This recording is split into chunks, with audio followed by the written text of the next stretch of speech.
I call BS. Like, actually, it's a load of, I don't want to use bad language, but it's a load of feces, if that's allowed on this platform. There is nothing that rich people are keeping to themselves.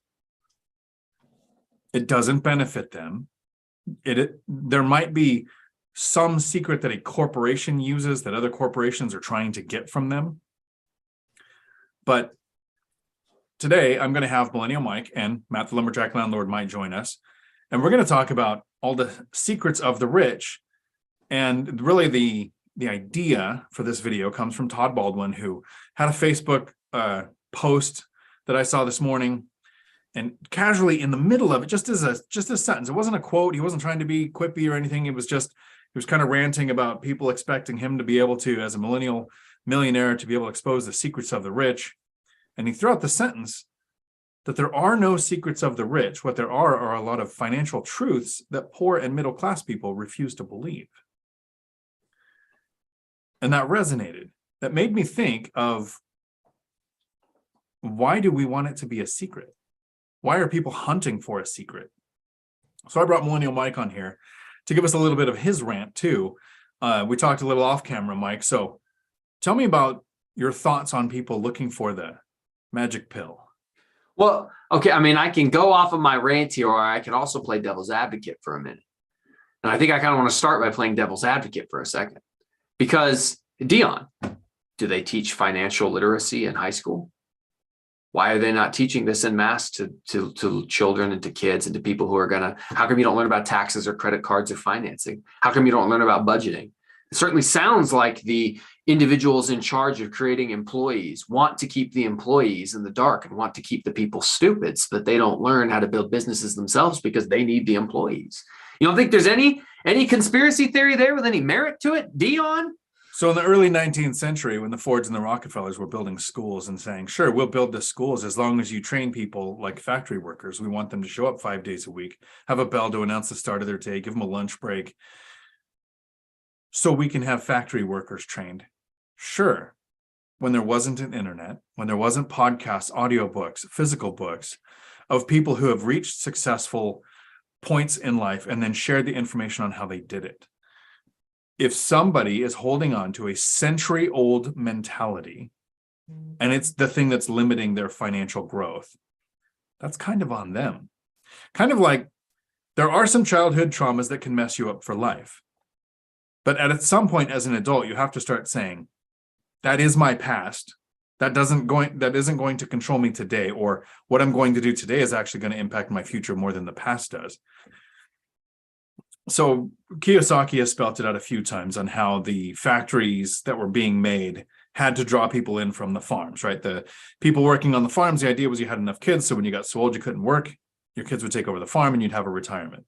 So the pensions were invented by corporations that said, you come work in the factory, we'll take care of your retirement, not expecting the life expectancy to double in the next 80 years.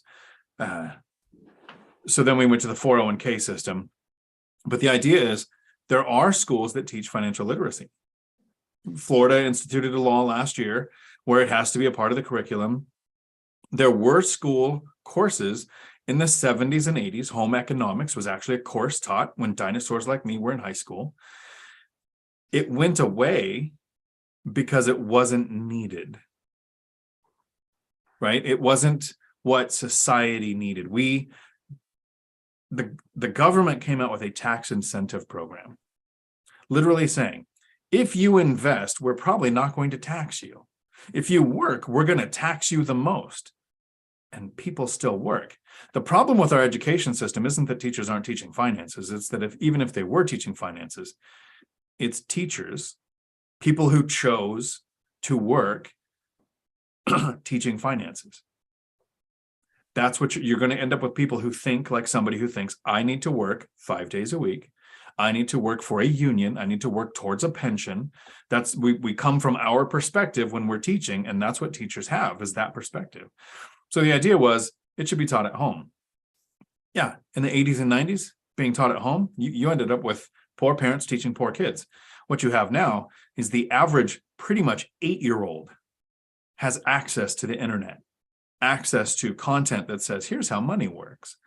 So that's where the rant comes from, is all of the secrets of the rich aren't secret. It's going to take time. It's not going to happen overnight. It's going to take consistency and discipline, and it's boring and it's not sexy. We hear about people who become billionaires overnight because they found the right crypto coin at the right time in their life, and people think that's what you need to duplicate, instead of the largest group of millionaires got their wealth through real estate, so maybe I'm going to have to invest in real estate. Or compound interest impacts stocks over a long enough period of time. People don't want to hear that. So instead of putting in the work and the effort, they go for what's easy. And I've talked about this before. The mistake we've made as a society is we've tried to be convenient. And I'll try to keep this as brief as possible, and I want to get to the questions that are in the comments. But as a society, we decided gold has value. It takes time to mine it up. You have to turn the ore into ingots, you turn ingots into whatever you're going to use. So that has value because it takes time, energy, and effort to get the gold. But it's kind of hard to carry around a wheelbarrow full of gold to buy a house. So we invent paper currency. This paper currency is backed by this much gold. But carrying around a bunch of currency is kind of risky. You can get robbed. So we invent checks. It's more convenient. Banks have convenient fees because it's convenient. And then checks, you have to write it. It takes too long. So we say, well, here's a debit card. You can actually use your money from the bank with a piece of plastic. You don't even have to bring a check. And then people go, well, wait, that's my money. I don't want to spend my money. I want to borrow money. I want to make it easier, more convenient. So we come up with credit cards. And we had layaway. You can actually go to a store, buy an item, start paying for it. And whenever it was paid off, you could take it home. But that wasn't convenience enough. So now that's shifted into buy now, pay later. You take the item home and then make payments, interest-free sometimes, because they're hoping that it's going to be so easy for you to spend this money. You're going to spend more than you should, not be able to make the payments, pay the interest later. So we have a society that's running on debt because debt is more convenient. That's not a secret. The twist is getting the right kind of debt makes you rich, and the wrong kind of debt makes you poor. And I forget who said it. I want to say it was Einstein or Gates or somebody. There's two kinds of people when it comes to interest. You either understand it or you pay it. Right? And if you understand it, you're going to earn it. You're going to earn more than the interest you pay. So you can actually have debt that's making more money than the debt costs you and be wealthy. People share this information all the time, but poor and middle class, Todd Baldwin nailed it. They refuse to believe it.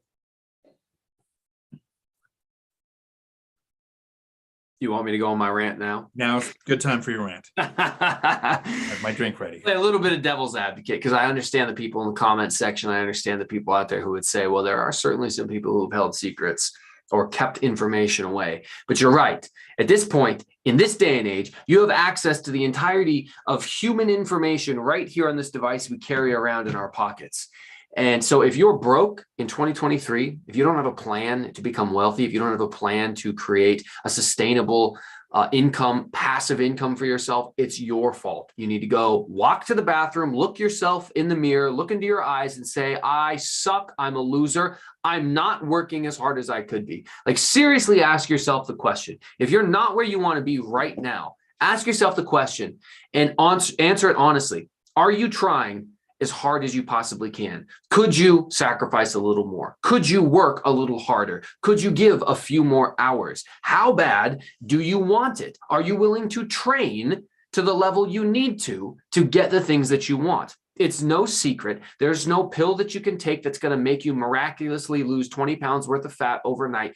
It's a lie. There's no shortcut to getting a six-pack. If getting a six-pack was easy, everyone would have it and it wouldn't have any value. Scarcity is what provides value. So because it is hard to be wealthy, because it is hard to invest in real estate, not complex or complicated, but hard to be disciplined enough to do things over time. Because it is hard to do that, that's why it's valuable. Scarcity provides value. So yes, look yourself in the eyes and say, am I doing my best?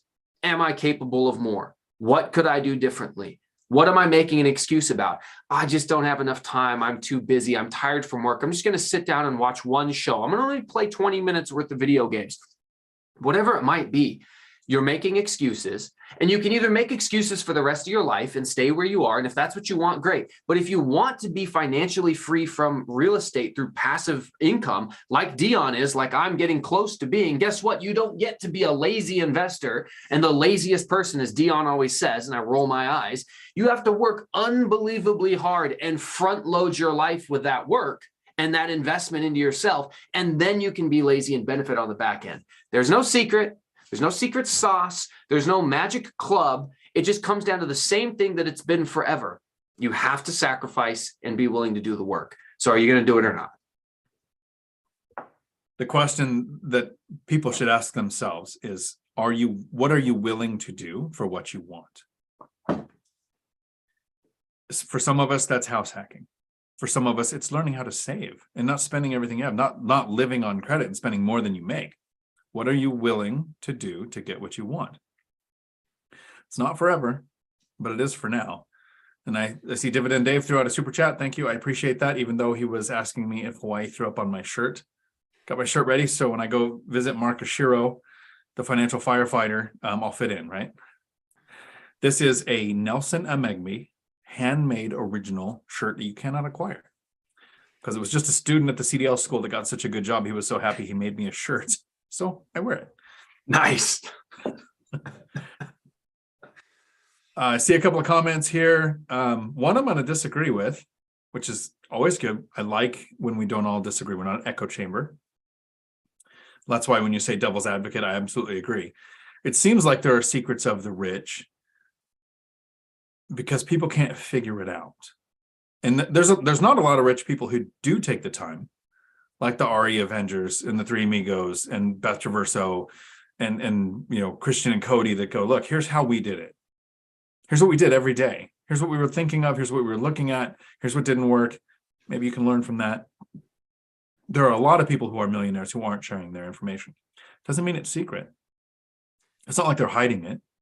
I think the thing that people try to do when they sell something is the catchy phrase is, they don't want you to know. Doesn't hurt any of us for people to figure out what we're trying to share. It's a little arrogant when people think that we have such an impact that if everyone was a real estate investor and everyone was trying to own rentals, there wouldn't be any renters. Right. What recognizable percentage of the speed of light, of the number of people that exist on this planet, are we actually impacting with us sharing the information?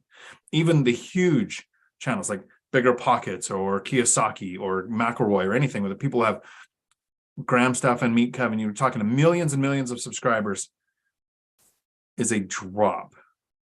Because then it's who's actually going to take action, right? I'm going to add to that a little bit.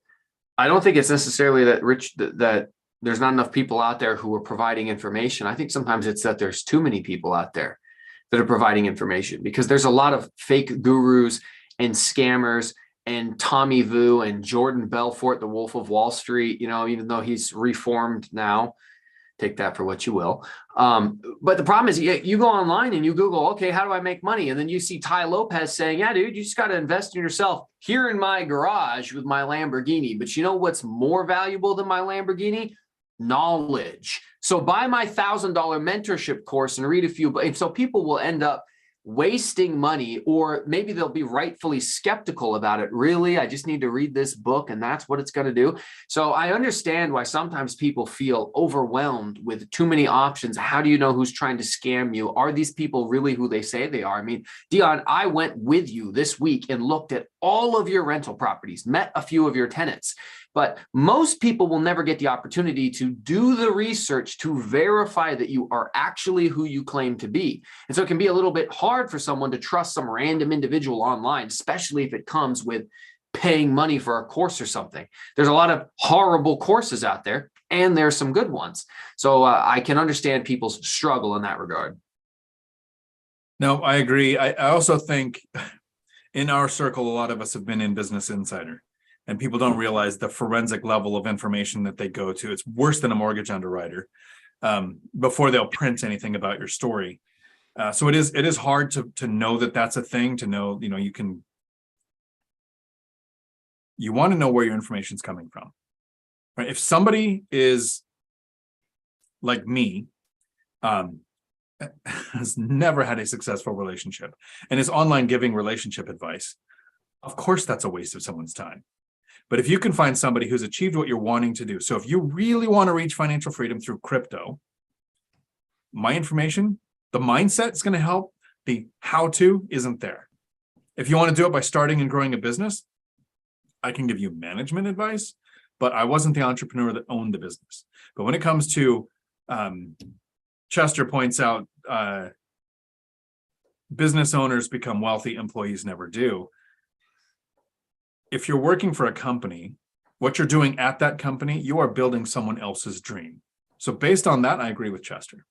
What I don't agree with is both Mike and I and Matt and Zuber were employees who became wealthy through investing, through real estate, through time. It didn't happen overnight. It took time. It takes years.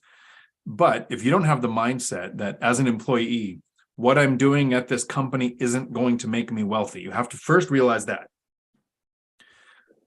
What you do with the money from that company outside of when you work there is what's going to take you to wealth. Here's a question that I want to help with, and we can both do this because we talked about this a bunch this week.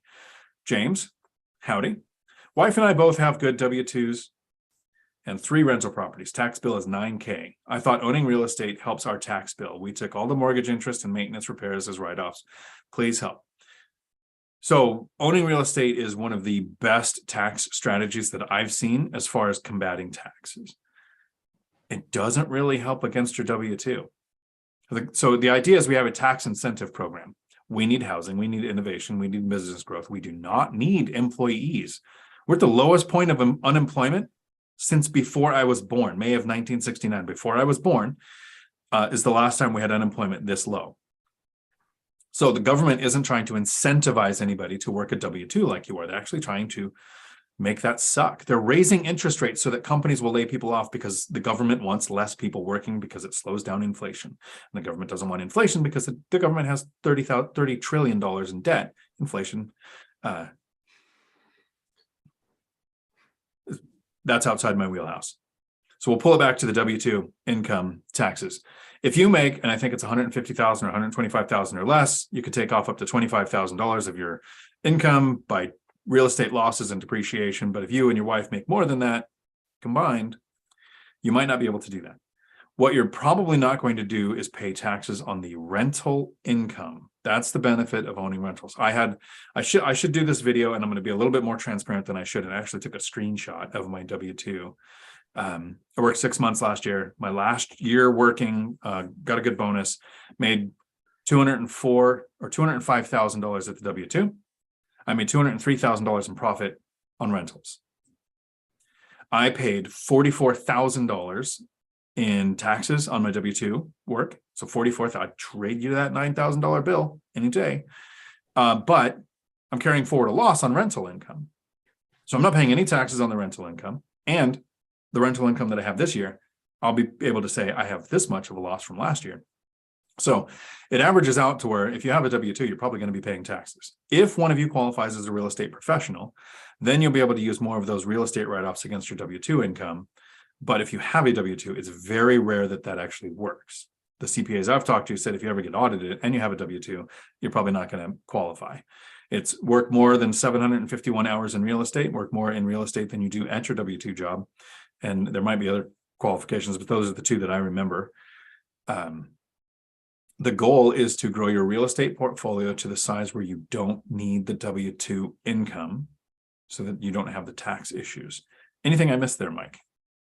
Well, for James's question, we actually did Matt and myself did a deep dive on taxes and LLCs and all that stuff, because I got a good question on Instagram about S corporations. So we did a deep dive on that. That video is going to post on my channel in a few days here. So if you want more info, but James, what you said here about you took all the mortgage, interest, and maintenance and repairs as write-offs, but you're missing the number one thing that is your single biggest write-off. Maybe you just forgot to write it, but that's depreciation. Now, mortgage interest will do a good job of knocking down whatever rental income you might have had, repairs and things like that. Obviously, you want to write that off, but the depreciation on the asset should zero out the rest of whatever income that you had associated with that rental income. Now, not every CPA is going to understand how depreciation schedules work. They're not going to understand how you depreciate the land versus the asset, the house versus appliances in the house. Matt will talk about a cost segregation where you can pull forward a lot of that depreciation into over a 5-year schedule and take advantage of it quicker. You need to work with somebody who's an expert, not just H&R Block, not just TurboTax, or try to do it yourself. I'm telling you, if you go and you hire a professional, Matt recommends Bob Langworthy, who's at mainbeancounter.com, or my guy who's Evan Kirkpatrick, who's out of Texas, and he's been affiliated with BiggerPockets. Dude, these guys are going to just zero out your rental income, and that's what you want. And to Dion's point, yes, if you make under a certain dollar amount yearly, and I believe it's $150,000, the remaining losses on your due to your depreciation and your write-offs, those losses can be applied to your actual W-2 income. So I make 120 grand at my regular job, but after taxes, it looks like I only made 80 grand because losses were able to carry over. Now, I'm not smart enough or have the certifications to know all the IRS tax code laws that make that happen. I track everything, I hand it to my guy, and he gives me an $8,000 tax return. So don't do them on your own. And if you are, that's probably why you miss depreciation. And if you're missing depreciation, that's the single best thing that's going to help you knock your income down to zero so you don't owe any taxes. So go get help from a professional. As soon as you own a rental, you need a tax pro. Like, I don't care how much you think you understand depreciation. There's so many aspects to it that I don't want to learn. My recommendation is hire a pro, an EA if you can, at least a real estate or a CPA that is focused on real estate. Rob points out so here's the thing, Rob. You say the real secret is discipline over a long period of time. I like the sentence, but is the word secret needed? Because every person with money is screaming that from the mountaintops. What you need is time and discipline. Like everyone is saying, you need to pick your strategy, stick to it, learn the strategy, focus on it. I think my problem where the rant came from is I've probably done it 100 times in the last couple of years, but you call it the secret. Oh, here's the secret. It's house hacking. Here's the secret. It's cheat code to wealth. Here's the secret. It's whatever it was. I'll use the phrase too. But is it a secret if you're speaking it? And if everyone else that you know in that circle is speaking it? Well, I guess it's just gossip at that point then. So what's the rich person gossip? There you go. Well, that's the key. Here's to that point, here's Dividend Dave. Rich people are privy to certain things that others aren't, preferable investments, insider knowledge, etc. But this is nothing that can't be achieved through networking. You're right, through networking or social media or the news outlets. I was looking for a duplex in the 2 counties that I look at, and through networking, through social media, I knew that there was a mushroom farm called Ostrom's Mushroom Farm that was losing a battle in a court case against the city and was going to have to move. There was a 5-mile radius around that mushroom farm where there was a really intense smell for 4 or 5 months out of the year. So property values were, repressed, suppressed, depressed. Rents were low. So I bought a duplex there. It's doubled in value in 3 or 4 years. Rents have definitely doubled. Insider knowledge that everyone in the area had access to. Financial Fighter. Howdy, Mark. Yes, shirt should come to Hawaii.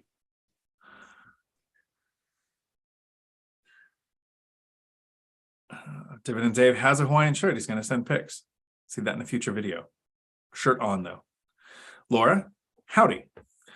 Good morning. Good afternoon, everyone. Love the shirt. I was wearing a shirt similar to Dion's yesterday. It was told that case to achieve. I was making myself as a target for an active show. It's a great advice. In case of an active threat, you're standing out in a crowd. But I forget who said it, but somebody said that my shirt is camouflage in front of my map. So it depends on the crowd that you're in, I suppose. And Rob says, the rich don't share because they are punished for sharing. It's an interesting thought. I'm not sure Oh yeah. 3. Oh, that Rich are shit. punished for being successful. I mean, everybody just go on Facebook, look at Matt the Lumberjack Landlord's comments for the last 2 months. Because he's successful, Facebook is putting him in Facebook prison. Well, he's a bully online, if we're being Yeah, fair. that's true.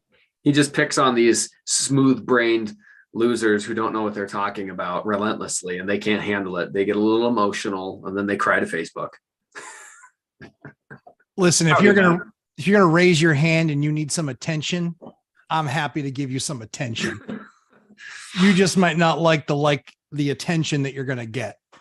Like, you want to argue and be an a-hole online? Like, then I'll help you out. I will show you that I will out-a you.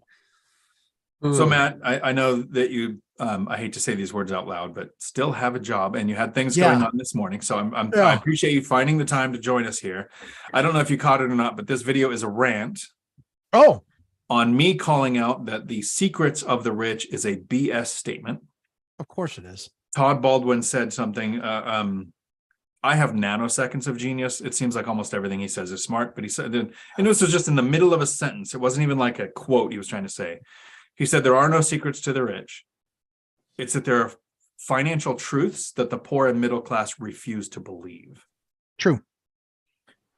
Do you have some ideas of things that people share the knowledge all the time, but poor and middle class absolutely just say, nope, ain't gonna happen, won't do it. What are those issues? You haven't put your time in if you've done your 9-to-5 job. You put your time in for that job and for that employer, but it likely hasn't enriched you at all. That's usually the case. But you can choose that. You can choose that. There were plenty of people when I was in my 20s and they were in their 20s and they were going on vacations and partying with friends and having girlfriends and all of that other stuff. They chose to do that. That's cool. I was focused on building a business. So I didn't think that they were idiots for doing it that way. They said that I was an idiot. It's fine. I don't care. To each their own. Do what you want.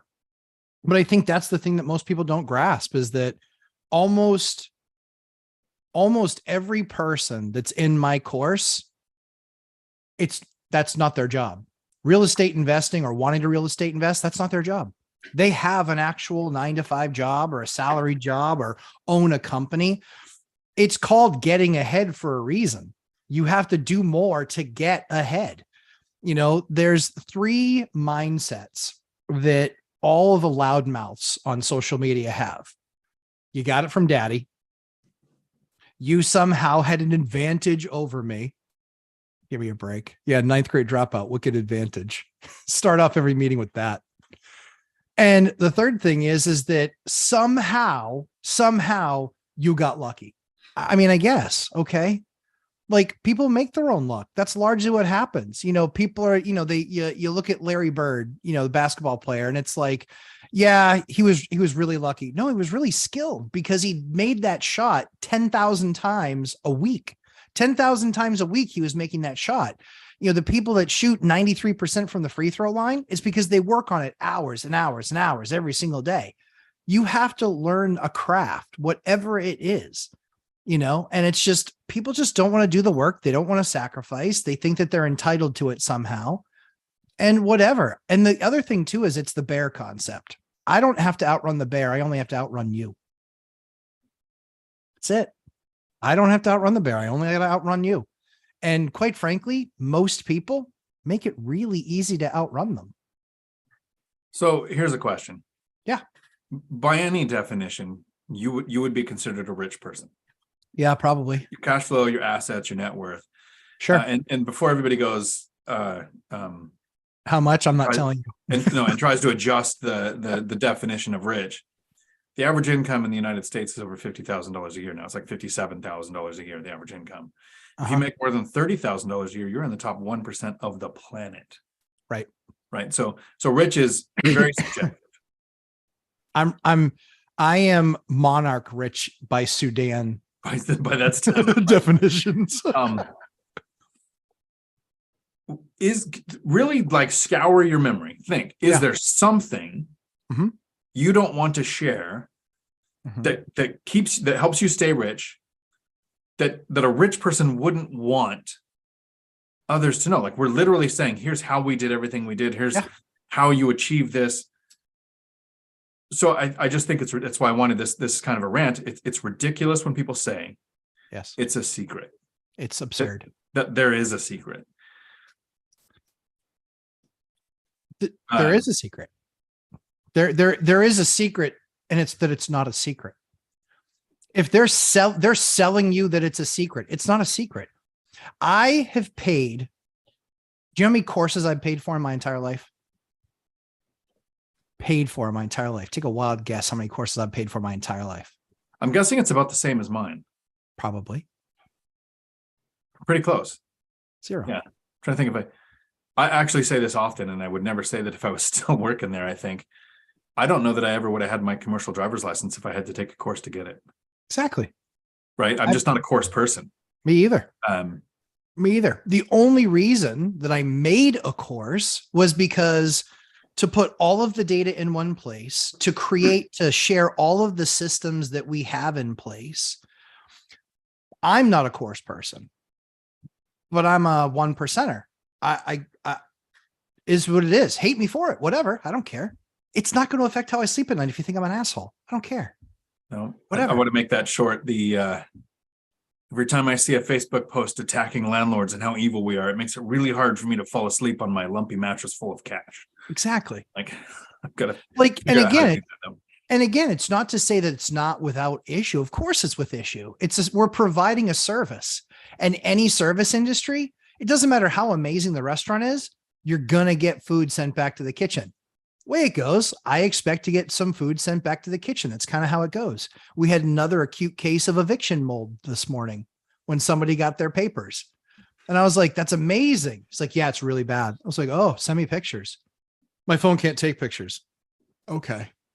I guess you're the third guy that's on the planet that doesn't have a phone that can take pictures. So, Mike, how many evictions have you been through? 3, I think. Yeah. Right. I haven't had any awful. yet. I will. I guarantee I will. It's a thing that we all are going to have eventually as an investor. And Matt, you had 9, and then now it seems like you're going to have 9 in this next couple of months. I have 6 right now. I want to 9 clarify ever, 6 now. Yeah. Specifically, that some of those are because you as a human being volunteered to help people have a place to live during an emergency. You accepted the ERAP, Emergency Rental Assistance Program. You said, I did. We will take them. The government will help you live here. And here's the result of government assisted housing. Mm-hmm. The program ends. Yep. You have 137 units. I do. So you can have 6 evictions, and it isn't going to bankrupt you. It's going to frustrate you. It's going to create more work for you. Yeah. It's going to give you some entertaining things on Facebook. Exactly. The average investor who doesn't jump on board and go, so like I only have 16 units. Mm-hmm. I might have done 1 exactly in the wrap program, like a very limited amount of my portfolio to try to help somebody. I ended up not. I didn't have a unit available when the program came out, or I logically thought I could handle 1, because what's going to happen? The duration of the program, I'll have the rent covered, and then I will almost guaranteed have an eviction. You signed up for that. So people watching, if they hear, because in the last month and the next month, we're going to talk about evictions a lot because it's on your plate and you have a lot of great information to share on what the process is like. I will. That's not the normal. It's not. No. Not for 22 years it has been. I mean, again, to the point too, it's like, you're awful for evicting those people. I housed them for a year and a half, and they were 80% of my call tickets for fixes or issues. They were 10% of my portfolio. Just do the math. I made that presentation to housing. I said, just to give you an idea of why landlords don't want to do this, it's because they're 8 times more likely to place a phone call. And it's not an issue. It was light bulbs. It was, my neighbor said, oh dear God. Like, the neighbor's too noisy. Call the cops. Dude. Yeah. Exactly. It was all of that. It was just complete absurdity. So, I mean, the nice thing again, it's like, listen, like me, don't like me. Good news is I don't really care. I care about providing the service that I signed up to provide, taking care of my tenants. And if somebody wants to learn how to do this, watch my live stream for free. If you want to get elite a whole lot faster, yeah, you buy the course and I bring you through that and you get elite a whole lot faster. I can tell you that with beyond the shadow of a doubt, every single person in that boot camp has said, I've made back what the course cost, and the course has only been open for 4 weeks. So it's a, there's better ways to operate the business. They're not secrets, but nothing happens if you don't move, if you don't invest in yourself. And that's not just money, it's time.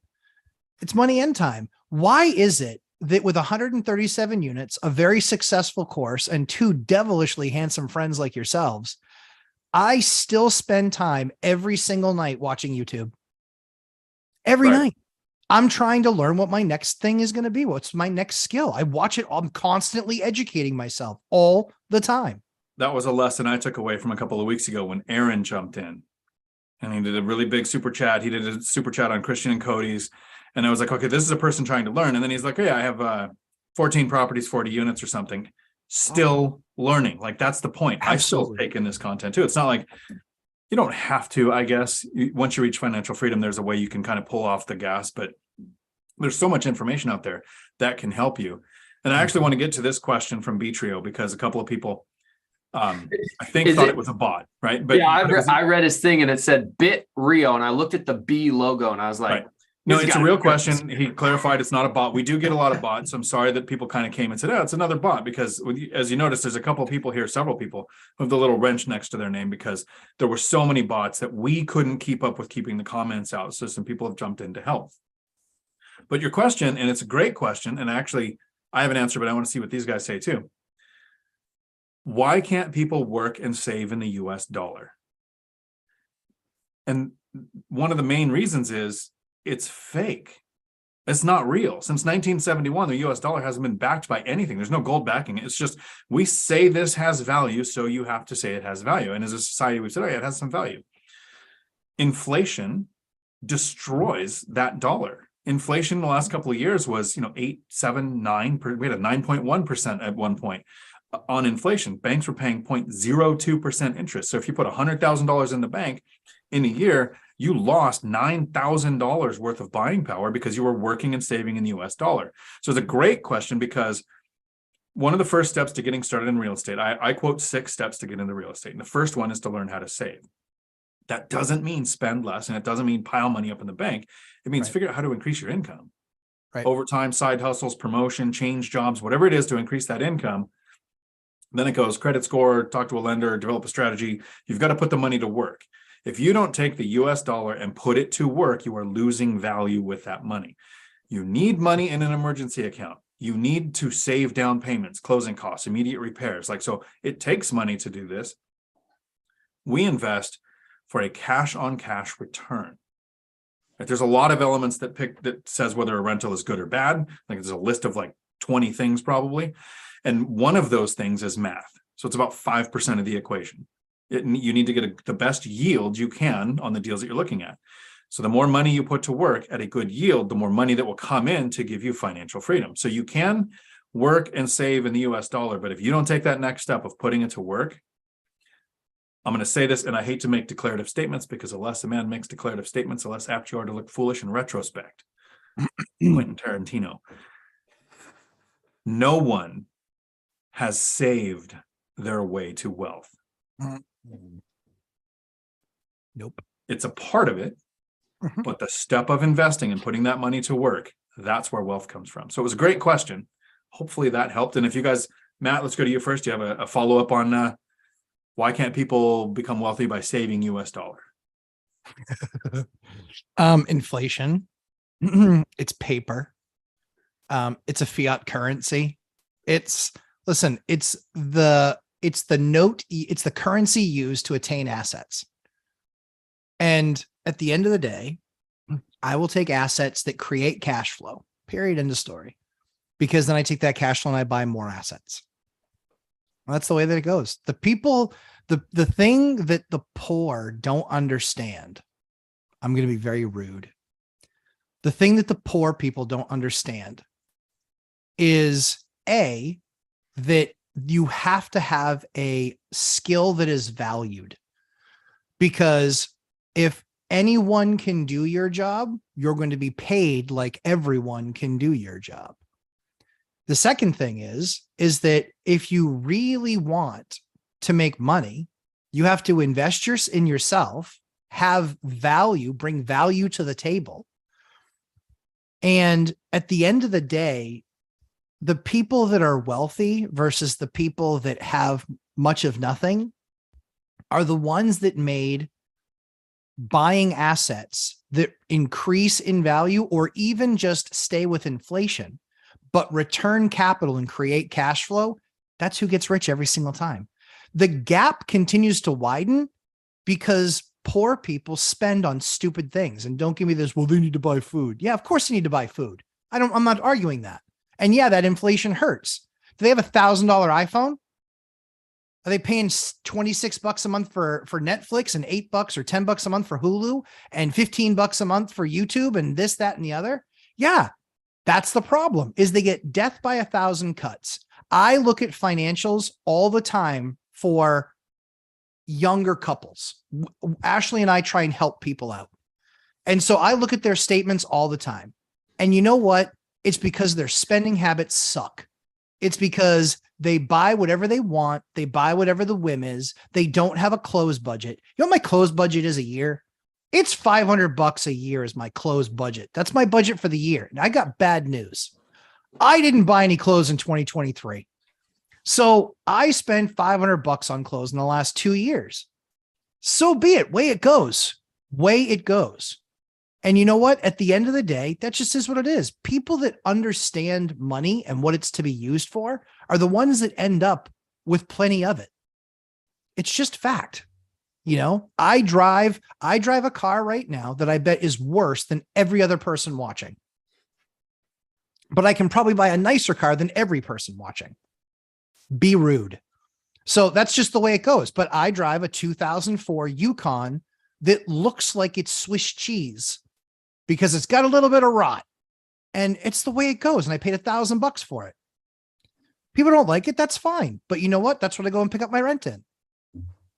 Way it goes. And Mike almost freezes to death in. That's true Yeah, too. it was definitely a little icy. Yeah. Hey, yeah, you know what? You know what? Still no heat. I've made it. That's It's a personal Matt. choice to suffer, and I don't understand it, but that's on you, Matt. See, that's exactly right. But it's like, how often am I in the thing? I was in that vehicle more when you were here than I think I've been in it since, except for the 2 days I had to drive my kids to school in that vehicle specifically, and they were cold. Maybe a little regret about that one, but If I got to take a crack at BitRio's question, which I'm sorry I mistook you for a scammer, BitRio. But you know, once you realize that money, you know, this 1985 $100 bill, I don't know if that's going to focus or not, dude, it's not real. It's fake. As Dion mentioned earlier, it's not backed by gold anymore. It's literally just paper. It's you realize that when you put that in the bank, they can lend it out 10 times over. You start Googling fractional reserve banking, and you realize the entire monetary system is just a scam. It doesn't exist. We've just all agreed that for whatever reason, this is what we're going to exchange as value. And that could be replaced with a digital currency or some other colorful paper with dead old people on it that founded something. Once you realize nothing's real, you recognize that it's very important, as Ashley A mentions here, it's very important to recognize that your money's going to depreciate over time. You need to invest it. You need to convert this fake piece of paper into a real asset, like real estate, because that building has value. And if the entire financial system goes up and the dollar implodes and we transition over to something else, God forbid the Russian ruble or whatever the Chinese currency is, you can immediately start charging rent in Bitcoin or whatever it would be, right? You have a real asset. So you work and you get paid in the US dollar. You can save US dollars, and you do have to save some US dollars to buy a real asset. But as soon as you can convert this paper into something like this duplex, do it, because this will go up in value. This will combat inflation. It's just a better asset to be in. That's not even so not to disagree, man, this feels good, Dion. I know how you do it all the time. not to disagree, but it's not about the appreciation of the asset. That's just a benefit. That's just a benefit. What really matters is that it gives you more of that cash flow over time, regardless of what the cash, what the cash is worth, right? Or what the cash is. Right. It doesn't matter. It's currency, right? I think Hyder can speak to this better than I can, but at the end of the day, I care that right now, my dollar, if I buy a house and I start renting it out, it's $800 a month. And then it was $1,200 a month, and it was $1,600 a month. And so as inflation basically happens, my rents continue to go up. I continue to get paid in that day's dollars, not 20 years ago's dollars. So you have to buy assets that pay you in today's dollars, in the moment's dollars, right. Not March 10th dollars. But man, that did kind of feel good. Dion, you said something. I want to disagree. Go ahead. Two things, and then we're going to get to Daria's question. Here's why you like to disagree, and why taking devil's advocate is such a good psychological trick to know. Here's a psychological trick for people to learn. Yes. It's from NLP training, but people don't like to talk. They like to disagree. So let's say hypothetically, I fly to Hawaii because I'm wearing the Hawaii shirt, and I meet Mark Oshiro, the financial firefighter. And I go, what do firemen do? He'll give me a couple of examples. But if I go, hey, Mark, you're a fireman. That means you spend most of your time getting cats out of trees, right? The next 10 minutes is going to be a diatribe on all the things a fireman does because he wants to disagree. That's the psychology of getting somebody to talk, is say something they can disagree with, and then you'll learn everything they're thinking. The second thing is, and I'll do this like a short, which I've done before, to the question of betrayal. Why can't people get rich saving money? And here's the difference between poor people, middle class, and wealthy. It isn't how much they make or how much they save or how much they have. It's what they think the purpose of money is. Poor people think the purpose of money is to buy things. So if they want more things, they work for it. The middle class think the purpose of money is leverage. They want a good credit score so they can buy a big house and a big car and have people think they're successful. Wealthy people understand the purpose of money is to make more money. That's the difference. Doesn't matter if you're making $17 an hour like I was when I started investing in real estate, or if you're making $100,000 a year. If one of us buys a duplex like I did, and the other one buys a Cadillac Escalade because they can, in 5 years, which one of us is going to have more money? Daria's question. Go ahead. Yeah. I was going to say 18 and older. What was the lowest paying job you ever had after you were 18? The lowest hourly that varied the most. I made $10 an hour as a security prevention officer, but I made about $250 every time I apprehended somebody. So I had a lot of good nights. Trying to think of what the. Yeah. So $10 an hour, Mike. So at 18 or older, what was the lowest paying per hour job you ever had? I had a $9 an hour job at one point. You guys are rich. I was making $5.25 at 18 years old in the video store. Yeah, I was making $5.25 at 14 years old, but I was 18 years older than me. I could drive a car, all that good stuff. Well, federal minimum wages increased between your age and my age. Dude, I was under. Yeah, I think it was like $5. I think it was $5. You were 18. I think I was 4. So Matt, I'm going to ask you to answer this question for Daria. Yeah, sure. I got a single family. We'll be living in the basement. We're renting the main unit in Kent, Washington. Love it. Very far from Millennial Mike. I have an FHA loan, and we'll be adding a kitchen and some renovations for about $30,000. My question: I'm assuming 2.5 to 3K rent for a 3-bedroom, 2-bath. Is that right assumption for West Hill area? The first answer is nobody can tell you what the rent is in your area. But Matt, can you do a quick class on what a rent box is? Yeah, sure. So rent box in kind of 2 minutes or less. Rent box is, so it's really important. Everybody gets really good at what they call their buy box, or, essentially how they buy property. The problem is most people, it's payment based. And so the issue is when you become a landlord, you're looking at what the payment is that you're going to be able to get for rent. So why do you not count that just as importantly as what your payment's going to be for your mortgage? Because that's what the real number is. So often when you're in a fast growing or a hyper competitive market, often people aren't doing the math properly, and they're looking at it and they're saying, well, the rents are $1,100 or $1,200. Last year, every month rents were going up. And so the problem that people would have is they were carrying these rent assumptions, and older landlords, not old in age, but people that have had more tenure as a landlord, they were the worst at it. They're like, because they'd never seen rents rise like that. So they're like, I can really only get this much money for it. The Airbnb folks, they were out because they have a completely different model and are getting crushed for it now. But the rent box is simply doing the same thing that you do for buying your house. It's the same thing that you do for rents in the area. You look up the 2 or 3 places where you see rents or places posted most often for rents.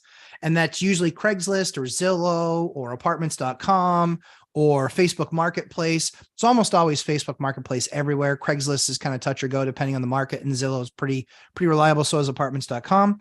But that's what you guys need to look at. If you look at those things and create a rent box, and I actually have it on my channel, there is a rent box on there. It's just a spreadsheet where you fill out, this is what the rent is. Here's what the amenities are. That way you can build a true comparison list of what you should get for your unit. And if you think, hey, I think I can get $2,750 for it, put it out for $2,795 or $2,850 and see if you get it. And if you don't, you don't. And if you do, you do. But a rent box is how you do that. You're very welcome. I just saw one real quick one from Rob. Matt, best product for soundproofing a wall between units. I'll go Rob. I'd tell you, but then I have to kill you, Rob. I have to answer back Rob smartly because he's Mr. Hilarious. So still not retired yet, Rob. I know you're wondering. But the best thing is you want to use something called Rockwool Safe and Sound. It's made by a company called Rockwool but yeah, it's called Safe and Sound. And if you put that in between the units and then also use like a 3 mil plastic on that, that's a fantastic product for deadening sound in between units. And the nice thing is you don't have to do it on both walls. You can literally just do it on the walls, and you just take one wall down and then you put all that in there, and then rock wool, then plastic. Then the other thing you can also do too is you can also you can use a thicker sheetrock, and you can also use something called Quiet Rock, which is about 5 times the price of sheetrock, but it's an inch thick and it has a rubber membrane in the middle. So you can also do that. So those are the 4 top ways to do that. Rob. I have an overshare, but I don't know if I should share. We're this far. I don't think my kids would ever watch this video. Mike, we went to a duplex and you saw it, and my daughter lives in one side. I went in to do an inspection on the other side one time and had a handyman that had to do a little drywall replacement on a wall, a little tiny damage.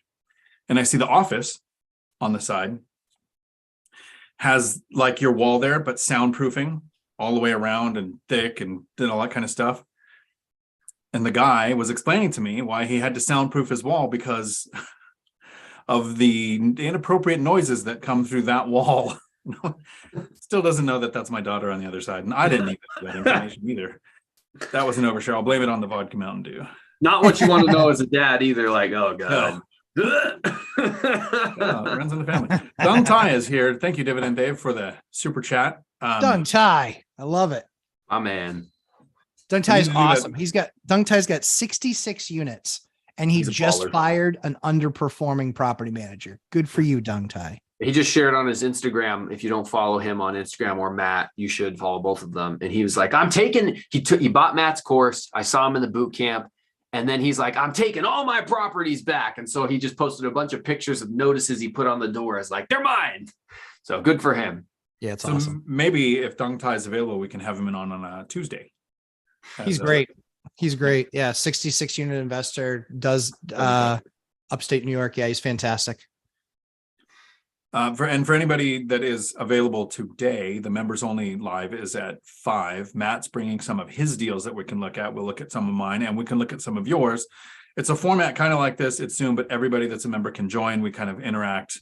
It's literally stream of consciousness thought. What is an investor thinking when they're looking at deals that come in from their agents? What do they dismiss? What do they do a deeper dive on? It's super boring, or I would have it here on regular YouTube, but it would kill my channel. Since it's the members, it's the people who are literally looking for that. I mean, if you opened up YouTube and you saw some guy looking at his emails, would you continue to watch the video? It would kill my channel. But if you know at 5 o'clock today, there's a members only live stream where we can go, we're actually going to see an investor open their thing. I've made offers on deals we've looked at. We've gone over other people's markets. We're always transparent that we don't know your market, so we can't say what is a good or a bad deal. Like, Daria, you're in Kent. I'm in Tacoma. I'm fairly close, right?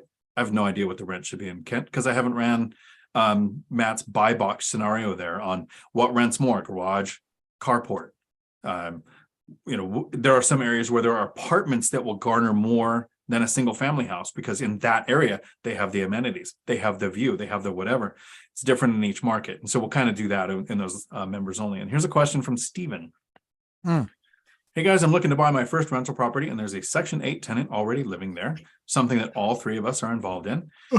My issue is the seller said they are on monthly leases, so month to month. Is that possible with Section 8? Mike? Yeah, man. You sign a lease to Section 8 just like you do every other lease, and you can renew it. At least this out isn't Gary. You can choose to renew it for a longer amount of time, or you can choose to keep them on month to month. If it was me, and I was taking over an existing tenant, the odds that existing tenant is probably underpaying for what the unit is worth, especially if they've been there for a while, is probably pretty high. There's probably a great chance for you to go to Section 8, make a case to increase the amount that they will pay on it, and not even have it negatively affect the tenant. The tenant will probably still pay the same amount. And I'll pass it off to Matt, who has done that exact story a couple of times. Yeah. I've done that. I've done that story a couple of times. I think that that's how I got to Section 8. I didn't go to Section 8 and trying to start renting out to Section 8. So I inherited a Section 8 tenant. Their lease had expired. And so usually what Section 8 requires with their what's called a HAP contract is that in the HAP contract, it says 60 days you have to give them notice to increase the rents. But you can do your work. This is where Dion's, binder strategy comes in handy. Do your homework, have a rent box, have Dion's binder strategy, and then that's what the rent should go to. Because again, I bought a building that had 5 tenants in it. The rents were a little over $5,000 a month. And over the course of the next 6 months, and I know that factually, here's kind of it's a horrible story, but true. The landlord sold it because he hated all the tenants. They were so bad. They did nothing. They were burning through $2,000 a month worth of fuel. And he goes, they would leave their windows open and he couldn't fix it. And he was like, I just don't have just don't want to go through the process of evicting everybody. So we let them know the new sheriff was in town. And within 30 days, one person was gone. And in the next 60 days, another 2 of the 5 will be gone. They're more than welcome to stay, but you need to pay rent that matches what the market is or through the program, number 1. Number 2, you have to have respect for me and for the property. I'll have respect for you. You call me and you need me to fix something, I will fix it. But you need to have respect for the process and respect for the landlord-tenant relationship. I'm not better than you, but we have different roles. You pay your rent on time. I fix things in a timely manner. And so the other 2 people, now 3 out of 5 have disqualified themselves from the living in Hawkins property, the lumberjack landlord property. And that's the way it goes. It's not going to change. So that's our role and our job as landlords is because guess what? I just evicted somebody and the entire complex, so the other 3 units in that 4 unit, all sent me a thank you letter or text or phone call for evicting the asshole. They all thanked me. They were all thrilled. And so at the end of the day, it's our job to do the best that we can for folks, repair things in a timely manner, but they have a contract to uphold as well, which is pay the rent and pay it on time. And if you can't participate and you want to participate that way, pound sand. But yeah, inheriting Section 8, again, I thought it was a horrible program. I stayed away from it for 20 years. After inheriting some, there was some biases that were confirmed, and there were also some new enlightening things that I didn't really know. And so we are more than happy to be part of the program, but we still have our criteria by which we manage our tenants. And if you can't go along, then you got to go. I'll try to limit this list as much as possible, but I think it's just 4 things on this Section 8 thing. First, I like to have some Section 8 because it's part of my diversification program. Yes. 1/3 military, 1/3 Section 8, 1/3 working or retired. The second thing is Section 8 is ran by the county, which in most counties is going to be run by a housing authority, but it could be run by a nonprofit. So what the rules are in your specific county can be different than the county next to it. The people working there can be a different experience. I'm never going to name anybody, specifically, except Thurston County is amazing, and I will do my Section 8 there all the time. And Pierce County sucks donkey, and I won't do Section 8 there because they suck. So know your counties, figure out if they're worth working with or not. That's the second thing. Third thing, yes, you can do a month to month if the county allows it. So you have to find out what your local rules are. They could be different. I would not do the binder strategy right away because you didn't get to screen or vet these tenants. You don't know if they're going to call you for super trivial things, you're going to have noise complaints, or if they're going to pay on time. So I would have it for a couple of months to figure out if they're tenants you want to keep. Then use the binder strategy or not renew. The last thing to wrap up with is, yes, you can do month to month, but I prefer to have year-long leases because when you go to qualify for more loans, some lenders, not all, but when you want the most options possible, some lenders will require that you have at least 3 months remaining on what they call the majority of your leases. So if you have 10 leases, you have to have 6 that have at least 3 months remaining. So they want at least 51% of your leases to do that. And it's really hard to do 3 months remaining on a month-to-month lease. Yes. Hope that helps. Can I say one more thing about Section 8? Go ahead. I got one more thing to add to you, Mikey. Yeah, I was going to say, so right now with the market changing, the interest rates spiking, I'm sure that everybody is becoming more and more familiar with the political term income inequality. And regardless of your feelings of that, the fact of the matter is housing and rental prices are getting more and more unaffordable. It's getting harder and harder to afford to live. And so just like people who understand creative financing and seller financing are going to benefit when it comes to acquiring real estate, people who understand that partnering with the government to understand how government assistance programs like Section 8 work will benefit moving forward, because I only forecast the government expanding those programs, paying more money to help people be housed. And that's on the trajectory we've been on. The programs have been expanded. They're allotting more and more money. So if you snub it and look the other way, you're missing out on an opportunity. It is absolutely something you need to understand and start undertaking. Yep. You got to know it well. It's something we cover in the course in depth, all the steps, all the people to talk to, all the processes. There is a decent amount to it. It takes probably 6 weeks has been my experience to go from a unit that wasn't in Section 8's program to getting it in and then starting to look for tenants and things like those. And then recognize that it is more administrative work. Fact, period, end of story. I spend 80% of my calls are from tenants that are in that program currently, and they're only about 10 to 15% of my portfolio at this point. It's just the way it is. Those are the numbers. Where I am, that's the way it's designed. And to Dion's point, there are 3 places that do Section 8 housing, 3 towns that I work with.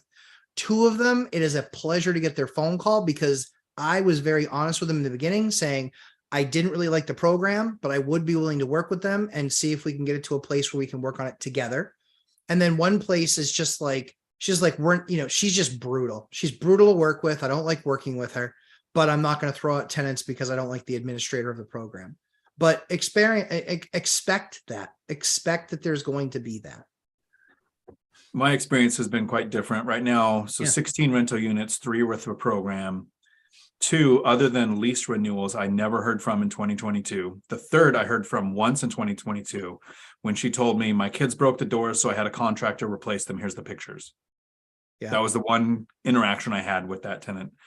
So could be area dependent. Your properties tend to attract a level of tenant, not the source of the income. So if you're buying properties that have Section 8 tenants, and they're in a neighborhood, they're in an area, they're in a place where that's the majority, you might have more problems. Mine, I don't think anyone in that area, like one is in a 4-bedroom house on a lake access, basketball courts, tennis courts, like everything that you could want. It was the A-frame that we went to, Mike, this week. Nothing there says this is a Section 8 house. Right. Yep.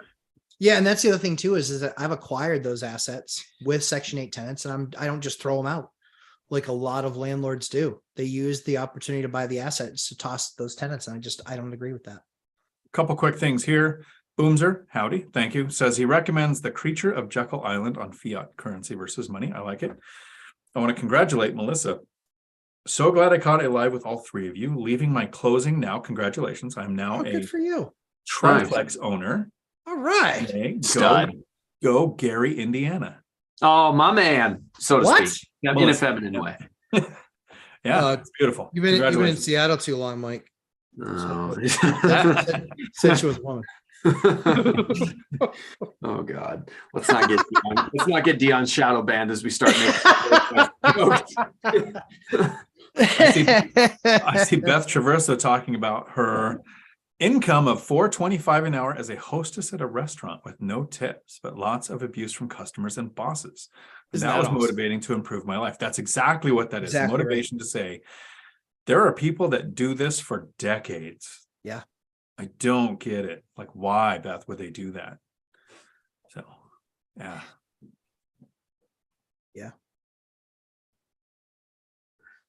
Buddies, howdy.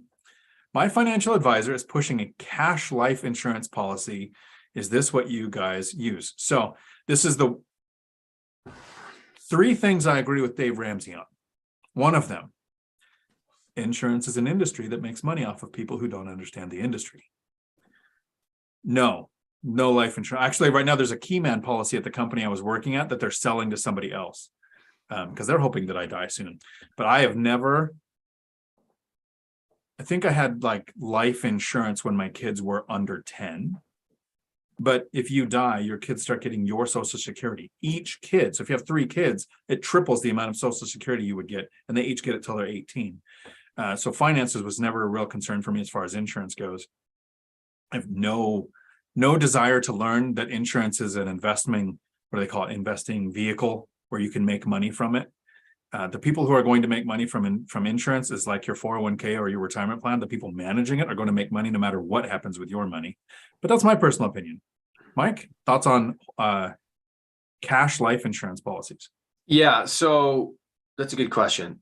And it's funny that you bring up Dave Ramsey because literally within the last few days, I had been thinking, I don't agree with Dave Ramsey when it comes to housing because he's just flat out wrong. I wonder what else I've taken his advice on that maybe he's just flat out wrong about. And one of the things I thought was the whole life insurance or these cash policies, or that you buy a policy, but you can withdraw from that policy early and invest it and then pay yourself back interest, and all these different things that you hear. And I've been in the process of researching it because Kris Krohn, somebody that I watch occasionally, I watch a decent amount of Kris Krohn, very successful real estate investor, comes across as a relatively honest guy. Doesn't seem like he's trying to rip anybody off. He isn't super salesy or anything like that. He advocates for it all the time. He's a big fan of it. And so I was like, okay, well, maybe I should do a little bit more research because as they sell it, it sounds like a good deal. But what's in the fine print? I don't know. And so that's why I haven't done the necessary work. So the jury's still out for me. So the owner of the company that I was at looked at getting a policy for himself one time. And he connected me with the guys because I was sort of starting to invest. The fees for the first year were $14,000, just the fees, because it's all front loaded. So if you're going to hold it for 25 years, yeah, there's probably a payout at the end that makes it worth it. But to my point, like retirement accounts, I want money now, cash flow immediately. I want to close on the asset and it starts paying me next month. So that's our thought, buddies. It sounded like a bunch of no's. Then Matt, what do you think about those? I have one. I have one Go of those ahead. policies. You do have one. So okay, because I want to know Did you more get about it yourself or was it provided by your employer? I bought it myself. Okay. So the reason that we bought it was because of Ashley, not because of me. So I have mine for my employer, but I also have all the assets. The big thing was for Ashley, where it's something if her being a mom and a homemaker is extremely valuable, especially for me to be able to run my business. So the ability to set that up quickly and do it off of somebody else's cash, there's the that's cool. But the other thing too is that it's also an investment strategy, and I do see the investment strategy. It's purely diversification. They have something called a floor in most of those policies, where you make a minimum of 1 or 2% in a year. but they also have a peak of 7, 8, 9% in a year. The cool thing is that basically what they're betting on is they're using the money, they're investing the money. They might make 10, 12, 15% on the money, but they'll only pay you 7. So they made 5 points on your payment. So yeah, absolutely, they're making money. But just a hedge. It's something where it costs us a few $100 a month. It's not making the difference in anything in my life. And we didn't buy into that until probably, I don't know, 5 or 6 years ago. So it was just another thing. We had to have insurance on her.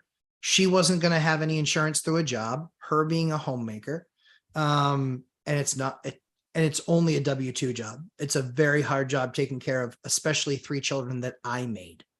So I get that. But yeah, we do have it just for diversification purposes.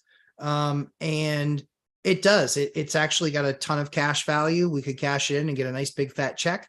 We can borrow against it. So Dion, that's one of the things on the 401k side where I was already getting, 401k contributions, not contributing myself, because that's what I negotiated in my contract for work, which is I don't participate, but I want their max participation.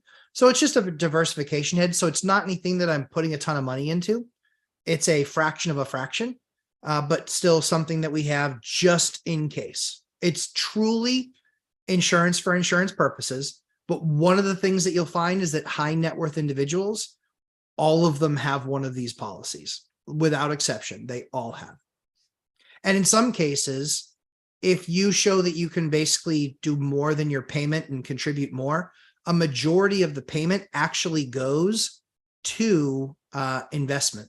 So it's just one of those cool things that we have, and it's got well into the 6 figures sitting in it, doing nothing, but I can borrow against it.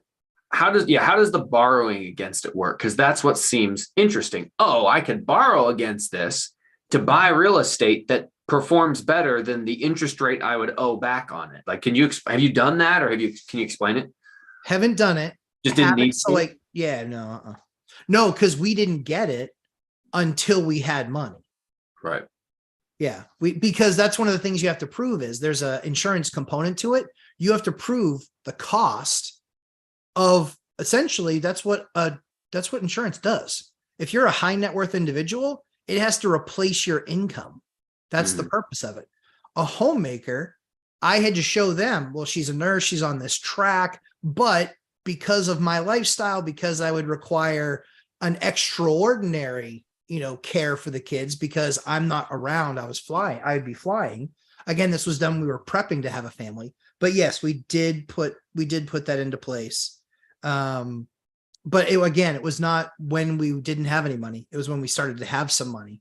And then we said, we need to just have it's just another thing that we can invest in that's not subject to.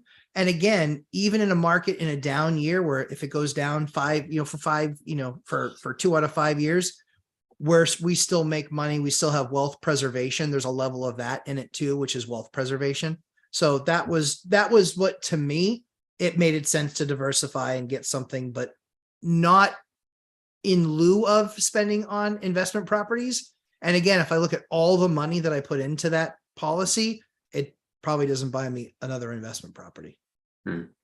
So I'm going to ask you two for a favor here in a minute. But first, I want to get to a question of Rob's that I missed. I literally missed the super chat. So sorry, Rob. Appreciate it. Thank you for throwing it in there. Mike and I have talked a few times this week. Mike's on vacation for a few weeks. And in that time, he's almost doing SWAT every day. So he had a day where he wasn't doing anything. So I went and kidnapped him. And we drove to each one of my properties all in one day. I think it's the first time I've done it since I've had 7. I did it once when I had 6, but this was the first time, went and saw all 16 units all in one day. Recorded some shorts, recorded a video that I'm going to put out probably next week. But Rob asks Mike, after seeing my entire portfolio, what did you learn? What was your takeaway? It's a good question. I would say time is king, because Dion and we did like a little 2 to 3 minute clip in front of each of them. And it was, what'd you buy it for? What's it worth now? Oh, it doubled. Would you look at that? And they all pretty much had doubled. And then it was, what did it rent for day one? What's it rented for now? And we had to do some of that offline because some of those tenants might watch the video and be like, say what?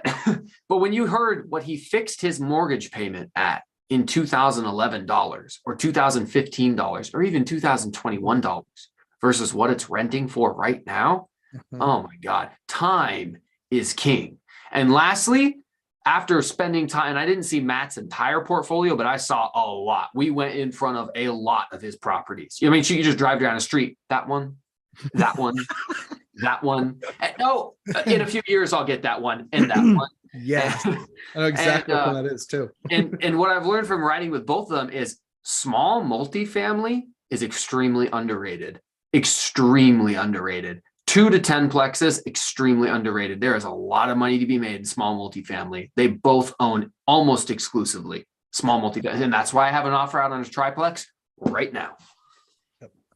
Now, yeah, the one, since we don't have the picture behind me of the property that it is, the mortgage is $1,340 or $1,320. Each side is rented for $2,000. Plus they have pets. And that's a duplex. So it's a money printer.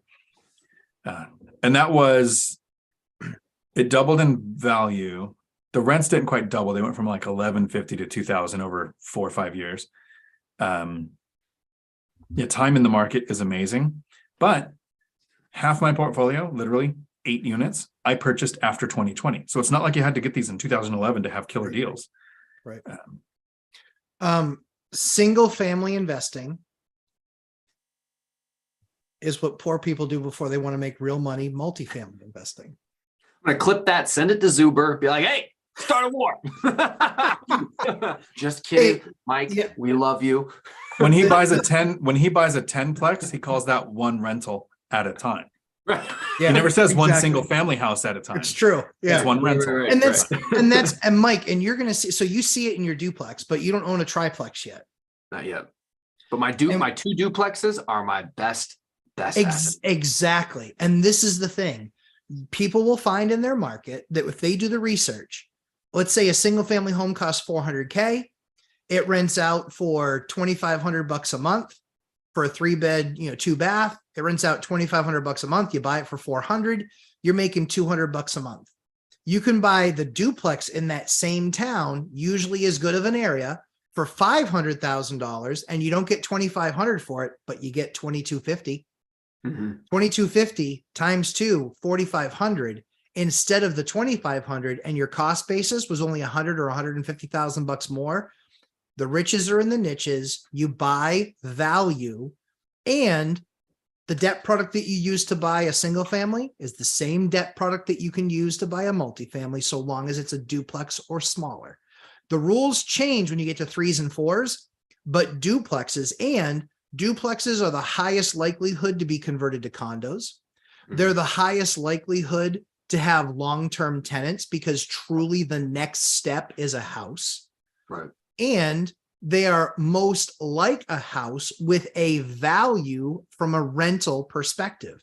So I will put my duplexes up against any 2 single families in the same city every single time. It's not even close. And it really starts to take effect if you can house hack into a 3 or a 4-plex. Hopefully I didn't offend too many people, but it's the way it goes. It's math. Okay, so here's going to be the favor. I'm going to ask you guys to answer a question for me. Oh, no. And this might be a separate video, so. Okay. At some point, I'm going to give an outro, don't leave. I'll say, thanks for coming to my Dion Talk, but it's not the end of this video. We're not done. We're not done. Howdy. Welcome back to Dion Talk. I'm going to ask my 2 friends, Matt the Lumberjack Landlord and Millennial Mike, for a favor. I am a teaching assistant in the BiggerPockets real estate rookie boot camps. And so we meet for now it's 2 hours a week, where we have a live format in Zoom where the teaching assistant answers questions based on, at the beginning, the content of that week. And then later it turns into one of my kind of live streams where I answer all investing, financial freedom questions.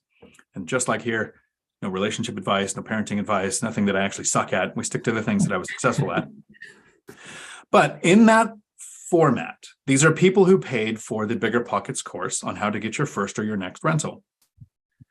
A lot of the times it's people who watch content, take in, meet Kevin, Graham Stephan, BiggerPockets, Kris Krohn, a lot of the stuff that we watch, and they want to flip to generate cash to invest.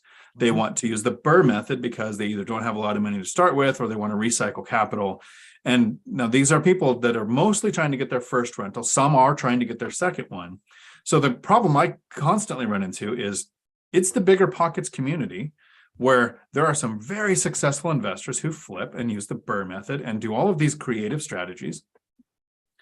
I'm coming to you to see if you can help me have some ammunition, logical thought processes on maybe that strategy is not the best one to start with without me saying, hey, let me crush your dreams. I know you just took a course to figure out how to do this because they have a multifamily strategy bootcamp. They have a house hacking bootcamp. The teaching assistant there's actually Craig Kurlop, the guy who wrote the house hacking book. So I totally get that. But let's start with you, Millennium Mike. You're talking to a new investor. They're curious. You don't want to crush their dreams because you want to help people. That's why we're spending our time doing this. Reach financial freedom. And they say, I'm gonna be a wholesaler or a flipper, or I want to use the BRRRR method to get started. And go. I want to make a sports ball reference because I know how much Dion loves sports. So let's talk about what happens when European soccer, who are significantly better than American soccer, it's not even close. When they're getting ready to start their season, they come over here to the States and they play some exhibition games against the MLS teams. They'll play the Seattle Sounders. They'll play other teams like that. Maybe they're playing the LA Galaxy or something. And they come over here so they can try out new guys, so they can put a couple of wins on the board, so they can get their team fundamentals and basics down, so they can make sure that they're operating properly when it doesn't matter as much because they're playing an easier game. That's the same advice I'd give you when it comes to real estate investing. The BRRRR strategy or fix and flipping is a very complex strategy that has a lot of moving parts, and time is very important. Holding costs are very important. Estimating repairs are very important. And you have to be doing it for a while before you can accurately do that with confidence. So when I tell people, and the people that I've helped get started investing in Gary, Indiana, and I've helped a couple get started in that area now, I tell them it's probably best if you start by just putting a win on the board. And that win can be a simple turnkey property right off the MLS that you put your own tenant in there, or maybe even a turnkey property that comes with a pre-existing tenant. Let's get a win on the board. Let's get let's cut your teeth. Let's put your training wheels on. Let's make this an easy one so you can start to get a feel for what it's like to be an investor, establish that relationship with the property manager and the contractors that might have to come out and do minor repairs before you have them come out and do a major repair. So I say, in my opinion, obviously people's risk tolerances and bravery levels are different, but I think it's important just to start simple, build a foundation of success, get some rentals going. And then if you want to try a more complex, difficult product or strategy, go ahead and go that route later. Thank you. I actually took a note on something there that I'm definitely going to use. Matt, same question. You're talking to a new investor. You specifically don't want to crush their hopes and dreams. So that's a rule in this conversation. They say, I want to get started in real estate. I'm thinking about wholesaling, flipping, or the BRRRR method because I don't have a lot of money and I want to get started. And go. What'd you do? That'd be my first question for them. No, I mean, I think that, the problem with BRRRR is it's an advanced strategy, and it's something that it very easily could be the last project that you ever do, or one that completely turns you off when all you did was pick the wrong strategy. You didn't pick the wrong general idea of real estate investing. You picked the wrong strategy. And so it's just like anything else, right? It's, Major League, the movie, where you've got Wesley Snipes, Willie Mays Hayes, and every single time he gets up to the plate and he tries to hit a home run. And the manager looks at him and says, you need to be legging things out. You're the fastest guy in the team. Stop trying to hit home runs. The issue is that with the tools that he had and what he was best at was hitting singles and legging them out and then stealing bases. Stop trying to hit for power because you don't start there. You got to get on base first. So I think the advice that I would give any new investor is The easiest approach is to house hack. The easiest approach for me was, I want to get experience as a landlord because I think it's something I want to do. I want to lower my cost of living. So most duplexes that I lived in, they cost me anywhere from $0 to $300 a month to live in a duplex. I didn't sacrifice a bunch of privacy. Did in the 3 families, there was more sacrifice there.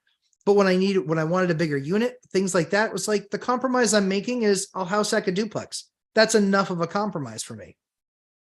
So I was willing to spend $300 a month to live in a 2,500 square foot unit, $300 a month. My heat bill was more than my rent in the wintertime.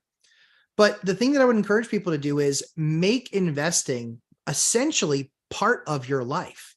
What I mean by that is, it is a added bonus that when you go home at night where you rest your head, that you're going to literally, it's going to cost you nothing. You could get a job anywhere and pay for the expense of that. That is a major weight off your shoulders. And it also means that you have extra income that you can save to then do it again. If you want to get into the game, the safest way to do it is recognize that you're probably living in an apartment now, or maybe you're living in a single family home. I would house hacking, absolutely the 4-3-2-1 strategy, starting off with a quad, living in that, and then a 3, and then a 2, and then a 1. That will make you wealthy. In 20 years, there's no doubt in my mind, in that process, you will be rich unless there was some sort of a train derailment, as you would say, that released poison chemicals everywhere. Outside of that, I'm telling you, the opportunity is there. The opportunity is there, and it's not a secret. It's not hard. It's literally changing the mindset of, what do I want my life to really look like? I did 9 in 13 years. I bought my first single family house that I was living in with my family at 40. And I've still never taken a paycheck from my investments. Not even one, not ever taken $1 out of the company. It's always gone right back into the company. So now I have a huge company that funded itself. Awesome. Well, thank you both for that. I wrote down a couple of things here that I have as that, like I said, I was looking for ammunition. Mike, you said to get a win on the board. I love it. I'm going to use that. And Matt, you said to get on base. I love it. I'm going to use that. I referenced Millennial Mike having 10 rentals, but having several before he did his last 2. I referenced Millennial Mike talking about having 10 rentals and not doing his 2 most recent BRRRR strategies until he had all of the basics down. Mm-hmm. Someday I am going to make a sports ball reference that people understand.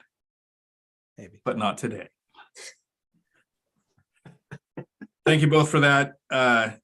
It's really funny to see in that setting the resistance to going the boring route.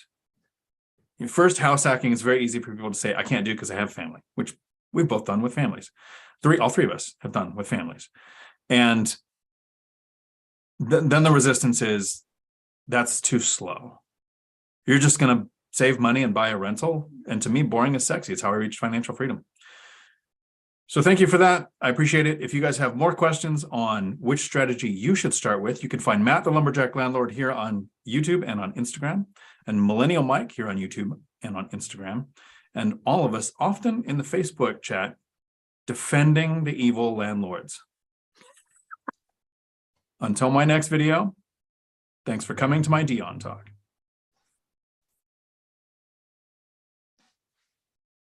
Awesome. Hopefully nobody bailed when they heard me say, video's over, I'm out of here. I heard his outro coming. I'm bailing.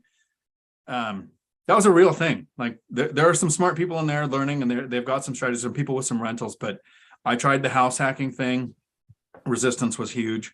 I tried, get the basics, have a few rentals before you, and then I really went in the plenty of slips twixt a cup and a lip, because if you start a BRRRR method, ARV can be off.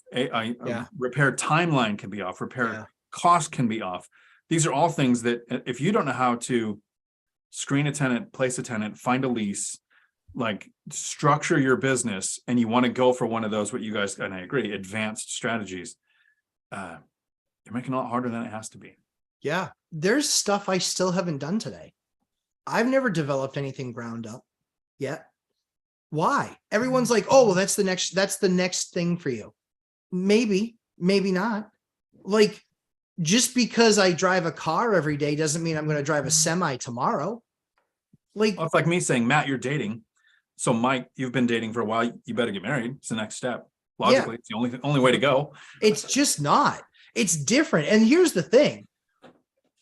People that recognize that about themselves is really important, because I've seen plenty of rehabbers turn into try to be developers and end up being nothingers. Like, they get KO'd because the risk is large and there's a lot to learn there. Respect the process. I respect Ken McElroy immensely for what he's built and what he's done. If he ever tries to talk about small multifamily, I will shout him down, because he doesn't know anything he's talking about. Because he buys brand new or builds brand new. That's all. I see Ninja and Trucking Landlord are saying they almost left. You need to just, Dion, if you're going to, I need to have an outro that I can do, but I like the consistency of how long can you have a video where you don't have an edit? Like, to me, that shows, okay, this is knowledge they knew. They didn't have to step back, edit out, take notes, research something. They literally just said top of mind awareness. This is what they were thinking. But you are right. In the future, I won't do an outro in the middle of a live stream. Just use your outro from the end of the live stream and, and chop it in there. All you editing guys. Yeah, Tongue Tie's got a point. People need to change their mindset before they start investing. That's literally the point. This is so much mindset. That's why most of us recommend, even though Matt's never cracked the cover, Rich Dad Poor Dad, because it's a mindset book. It's not a how-to. It's like, start thinking about money a different way. Yeah. Are there any questions you guys want to jump to before we wrap this up? Are there any that you've seen come through that you want to grab? I'm looking for some.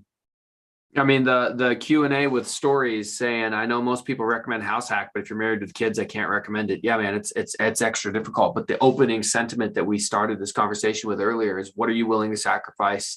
How hard are you willing to work? How uncomfortable are you willing to be? Dude, I'm with you. It's not, and this is probably what's happening. Someone in the relationship is probably okay with the living with tenants next door, and someone else in the relationship is probably not okay with the living with tenants next door. That's usually what happens. And then the someone else who's not okay with it constantly berates you for it all the time, and that makes it very difficult. So yeah, you want to make sure that your spouse or whoever it is on the same page as you. But if you want to be financially free, if you want to build wealth, as Matt has illustrated, as I've talked about with these guys, small multifamily is extremely underrated. The best way to buy it is house hacking, where you live in it. And yes, it's going to be uncomfortable. How much are you willing to sacrifice? How hard are you going to work? So I was trying to find the comment where they said the Q&A and everything, because let me explain what actually happened. The person asked a really good question, and I kind of said, look, here's how we would get started, and I recommend house hacking in the beginning. And their knee-jerk reaction was, I'm married, got kids, can't house hack. So I started breaking down a duplex. How many millions of families live in an apartment? You just have an apartment where you can pick the neighbors, right? Triplex, fourplex, you're not no shared living space. I live in a fourplex, I have my own garage, my own shed, my own access. Everything's all mine. 1,236 square feet. So this is a smaller one, but I have a duplex where it's 3 bedrooms each side. You can have duplexes with 4 or 5 bedrooms each side. Then I broke down, you can have a house with an ADU. So you don't even have walls touching your tenants, right? Then the person asking the question explained to me they can't house hack because they're house hacking. What? Here was the problem. I originally wanted to buy, I owned a single family house that I purchased before being an investor. Wasn't buying it to house hack. I bought it with an owner occupied loan because I was going to live there, raise the kids. I thought if I move out, live in an apartment for a couple of years, get the rental income on my tax returns, save up money for a down payment, I could buy another single family house with low down payment, owner occupied, keep it for a couple of years, move into the next one, rinse and repeat. And in 10 years, if I did that every 2 years, I'd have 5 rentals. That was my original plan. But in my area, single family houses don't cash flow. Buying a house with owner occupied lending with the intention of living there, even though you don't rent out any rooms, there's no tenants anywhere on the property. And then in the future, you buy another house to live in and you rent out the one you just moved out of, is house hacking. they have a VA loan available. They're actually looking at that strategy. So my suggestion to house hack was met with resistance because people here, and Mike, you've said this, you hate the term hacking. It's not a life hack. It's not the cheat code to wealth. It's a very successful strategy that people can build wealth with, but putting hacking at the end of it gets people's attention. It's not a hack, right? You buy a thing, there is incentive loan products to encourage people to get on the property ladder. You use that. That's not a hack. That's the way it's designed to go. But the resistance was there because of the word house hacking. The other version is exactly what they are doing. Buy a house to live in, live there for a while, buy another house to live in, rent that one out, and rinse and repeat as many times as you want until you have all the rentals you need. Eventually, the cash flow from the rentals makes it to where house hacking isn't required. Matt, you're no longer house hacking. I'm actually thinking of changing my traveling around for the rest of the year instead of going to Thailand and then on Australia after looking at what happens with the fly season and it rains spiders. Like Google spider rain. It's a thing. Yeah. So I might not be doing that. I'm going to go to Portugal instead, and I think I might just buy a house there. I might go and research in Portugal. Where's the place where I could kind of, what do you call, snowbird to the better location than what the winter is in here in Washington. That's a form of house hacking. It's going to be a house I buy to live in. I'll be there 3-4 months out of the year. I'll probably midterm rent it when I'm not there. So those are good options for people that are taking that class to get their first or next rental. Even though when we say house hacking, we meet resistance. Yes, we do meet resistance. Cool. Have any of us ever done rent by the room strategy? Howdy, Bobby. I have rented out rooms in my unit. I have units rented to people who are roommates, but each person signs the lease for the entire amount. Nobody has their own room rented there. If you're looking for rent by the room, really good strategies, Todd Baldwin, that's his kind of go-to. He's built a business on buying houses, and the biggest struggle is making sure there's enough bathrooms as comparable to bedrooms as possible. But he has a YouTube channel, Todd Baldwin. He's actually the one that prompted the idea for this video today with his quote of, "There are no secrets to the rich. There are just financial truths that poor and middle class are unwilling to believe." Have either of you, let's start with Mike, have you ever done rent by the room? With my original duplex that I live in right now, I also have had roommates on my side. But I have never had a unit where I exclusively rented that unit out by the room. But I know Matt has. I've been the renter and the rentee. Yeah. I rented by the room to live, and I rented out by the room to pay my mortgage. So I have done them both. I prefer being the renter, not the rentee. Yeah. Or the other way around. Whichever owns the house, I prefer that one. Rent by the room is a good strategy. What I like about Todd Baldwin's and my takeaway is his proper management of shared areas. Cleaning service that goes in, stocking it, limiting tenant turnover. He's got some brilliant strategies for that. If I was ever going to do rent by the room, I'd binge watch all of his videos, probably reach out. He's very active on Instagram. He's like us, very willing to share information. Question from Brandon. Howdy. Love the content. I have an opportunity to purchase a 4-unit commercial property. Do you guys have any commercial properties? I'm worried about finding tenants, businesses to fill the units. Let's go to Matt. You're probably the one that's most likely to have an actual affirmative answer to that question. I do have them. I hate them. It's just me. Some landlords love them because you get somebody in there for a lease and they can be there for 15, 20 years and it doesn't really cost you anything and the money just shows up, and you do something called triple net, which is they pay rent, but then they also pay all the utilities and other expenses, except for maybe like the roof and the 4 walls. But me personally, I don't love that as a beginner strategy because your debt, and this isn't advice, this is just how I felt about it. Your debt is not fixed. It's not fixed rate debt. You're going to get a commercial loan on that, and you're going to get either 3, 5, 7, or 10-year debt. As you get longer in the years, you're going to see the percentage rate go up aggressively. So if you're buying right now on you'd get a 7-year ARM with 25-year amortization, most likely, meaning if the payment is like it was being spread over 25 years, but in 7 years, you get a reset and it's maybe prime plus 2. you're probably looking at a 9 rate right now, 8 to 9. So commercial is challenging to evaluate. They use terms like cap rate, triple net, it's a whole different vocabulary. I do have commercial. I do also have mixed use, but I bought the mixed use because I wanted the residential units. So leases are usually not canned when it comes to commercial. They're usually formed. And when you have to form a lease, it gets expensive. But yes, so you just have to do your research, really understand the market. But to the other answer too, there's something called rent abatement, meaning that people can move in for 2, 3, 6, 9 months free of charge while they work on the unit, and then they're not paying you. An empty commercial space is daunting because you have the mortgage no matter what, and it could take you a year to put tenants in there. It could take you 2 years to put rent paying tenants in there, i.e. you give them a year of rent abatement to build out the space, then they build out the space, and then their company goes boom, boom in a year or two.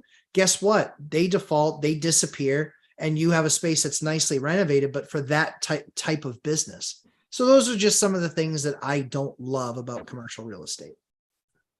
2 things that make it a no for me and why I've stayed with residential. First is the debt structure. If you can get fixed rate debt, I'd be more likely to look at commercial. The second thing is the changes in the world in the last 2 years with working remotely being more optional than at any point in history. There is so much commercial space that is empty that it's not the asset class I want to own. Let's see if I can get through a couple of quick questions here before we wrap this up. James Howdy asks, would you overpay for a great cash on cash return? Let's say it's $400,000 duplex, gives you a 15% cash on cash return based on rent increases, but it's about $100,000 over anything ever sold in that area. What anything else sold for means nothing to me. Yeah. Mike, your opinion on if you can get a 15% cash on a property, but it's more expensive than anything in the area. Do you think that's overpaying, or do you think that that's good business? I think that this is a question that should not technically exist, because if you're doing the work to know what average is, and then you're only buying a great deal, if you're getting a 15% cash on cash return, but you're overpaying by a whole bunch of money, well, then if you paid the proper market value, you should get a better cash on cash return on a different property. So I mean, maybe there's some unique combination of rents or something about this that's allowing you to both overpay but also over rent, and then therefore get a better. That sounds a little odd, like a situation that shouldn't actually be able to happen. Now, will I overpay for a property if I can sell or finance it at terms that allow me to get a great cash on cash return or yield? Absolutely, I will. But the way this question's worded, it kind of seems like that shouldn't be correct. But maybe I'm just misunderstanding it. So here's the way I look at it, James. If the 15% cash on cash return doesn't tell you the story, what's the average cash on cash for that area based on purchase price and rents and all of the other things? You get that, we call it the buy box, learn your average in that market and then try to beat it. So if you're in Matt's area where for about a year, he was finding deals that were 25, 30% cash on cash return, and you found a 15, maybe not. If you're in my area where I struggle to find a 10 and that numbers made sense, I wouldn't care what they listed it at or what other things sold for. But of the 20 things that we look at to determine whether a rental is a good thing or a bad thing, math is 5%. It's one aspect of those 20, so it's 5%. Is population trending up or down? Are there economic drivers that have more sources of tenants for you? Does the property have a layout that supports tenants not turning over, like washer and dryer hookups in each unit? Are they over under? Is there parking enough for 4 units? Is it next to a noisy street? All of those other things that tell you if this is a good deal or a bad deal. Remember, math is the first thing that tells us ignore it because the math doesn't work, or the math works. Now let's look at everything else. So not really something where we can say, yes, we would or wouldn't. We'd have to know everything else about that deal. Yes. Adam, I answered you in the chat, but I want to hear what Matt and Mike have to say. Have you guys ever thought about bigger down payments with these higher rates? My answer in the comments was the more money you put in, the lower your cash on cash return becomes. Yeah. Matt, you shook your head. So let's start with you. I do not know. I don't put more money into a deal to make a shitty deal good. Like it's telling you I'm a shitty deal. When it needs that much, that's what it's telling you. And so I don't make my spreadsheets bleed. I don't look at them 17 times. I don't recalc it 37 times. I don't do any of that stuff. It's very, very, very simple. Because I do my rent box, I know what the rents are. Because I do my daily research in the market, I know what the costs are. Because I talk to my banker every single week, I know what my debt cost is going to be. So when I see something immediately, right, I know, I think this is going to get me a 16% return. This is one worth doing.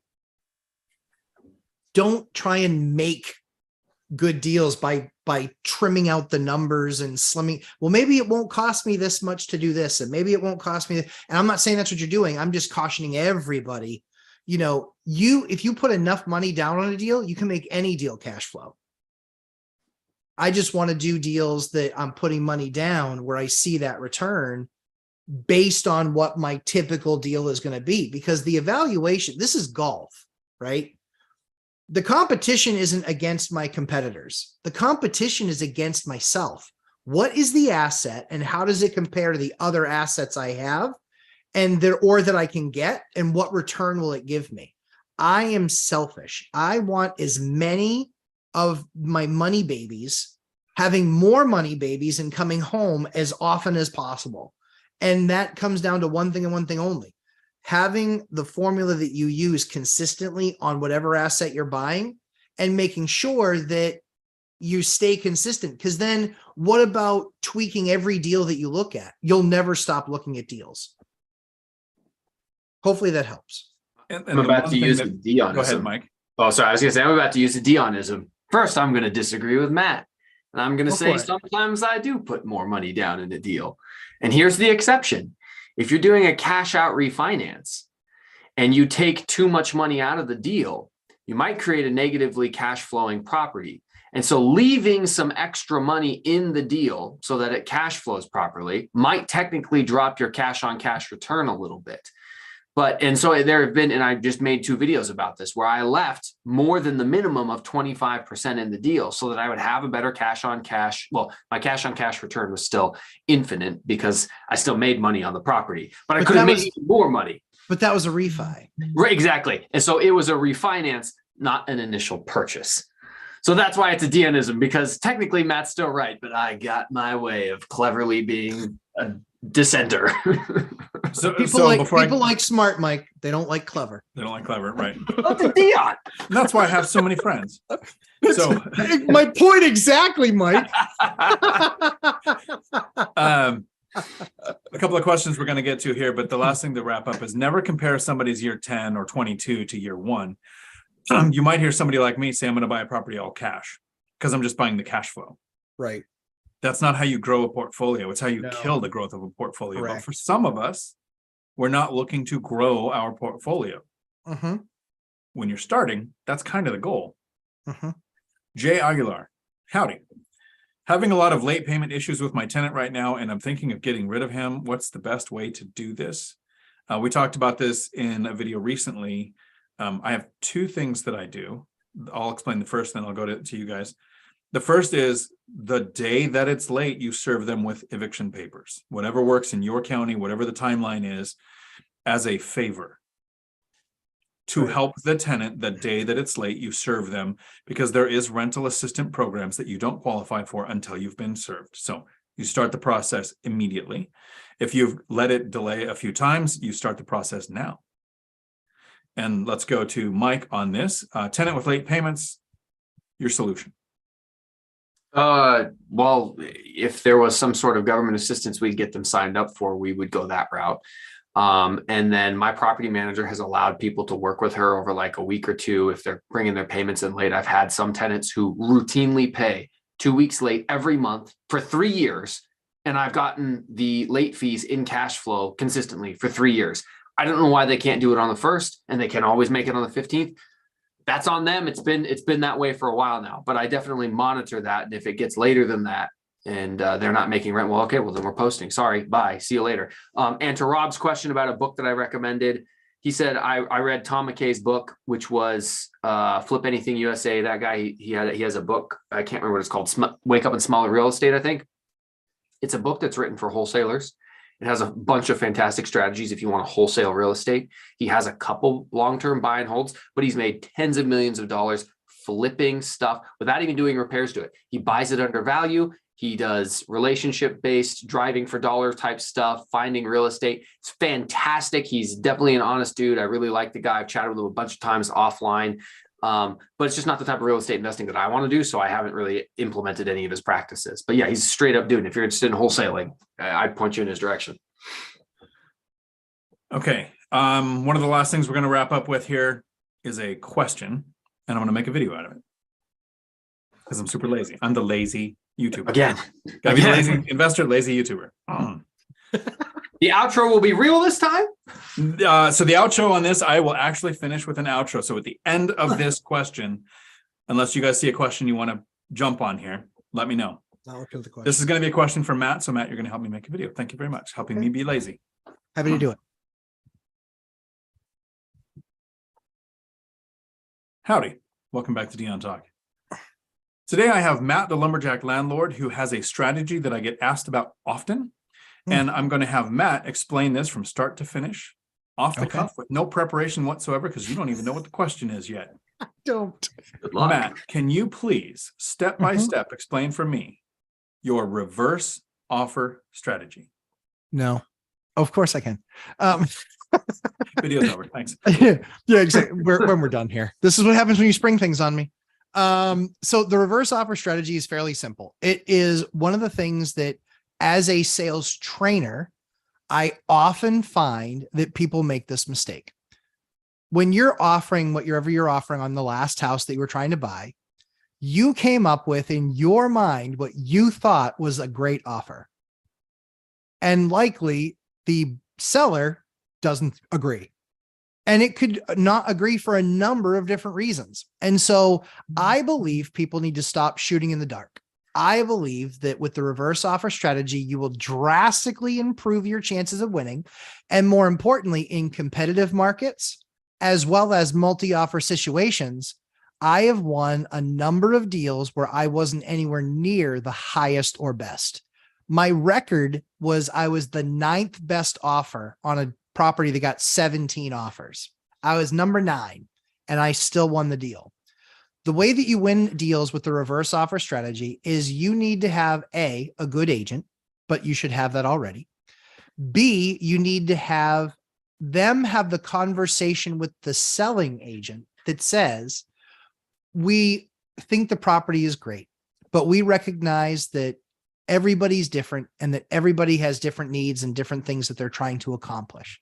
While I'm trying to understand what you're trying to accomplish, it would be really helpful if they could give you feedback as to what the most important thing is, because we'd like to make an offer that's in line with what they're hoping to achieve.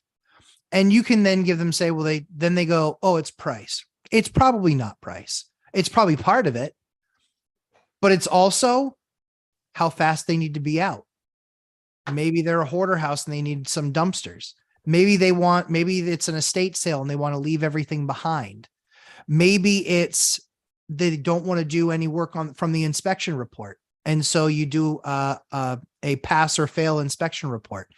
There's a number of different things that it can be. And if your agent can give those items to that selling agent, then she can at least go back to them and say, hey, what about this? Then when you get that level of dialogue going, they feel like people. They are people. They're just trying to sell their house. So you can set yourself above by asking what it is that people want. And I can tell you, in that deal where I was number 9, all I did was provide $1,600 worth of dumpsters. That's how I won the deal. And I gave them 90 days to move out. And I gave them a 30-day option. If they couldn't move out in those 90 days, I gave them the 30-day option to renew and move out again. And we bought that deal for the 9th highest price that they were offered. because of the way that we structured that deal. We asked them, and then we also made the inspection pass fail. We said, we'll do an inspection, but it's only for informational purposes. Now, if that mortgage comes back, or if that inspection comes back and they're like, hey, it's a $30,000 problem, you can say you did it for in informational purposes only. The thing that you must do is that you must tell your bank. And the bank might then take that into consideration, and they might decide not to give you the loan because of this massive expense. Some people think that that's dirty to do it that way. I find it's the most honest policy. I still want to follow through with the loan. I'd still like to do the deal with them, but I am partnering with the bank. And so I don't have the complete autonomy to say that's the way it's going to be. So that, in a nutshell, is the reverse offer strategy. And that's how I win pretty much any deal that I make an offer on, because I know how to structure the deal better than anyone else involved. That's awesome. Thank you for sharing that with us. I really appreciate it. Sure. There may be a day where I'm not lazy and I actually make my own videos and I don't just have you come on here and do it for me. But not today. Happy to do it. Well, thank you all.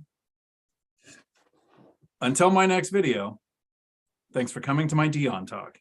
We're sorry, the number you have dialed is not in service at this time.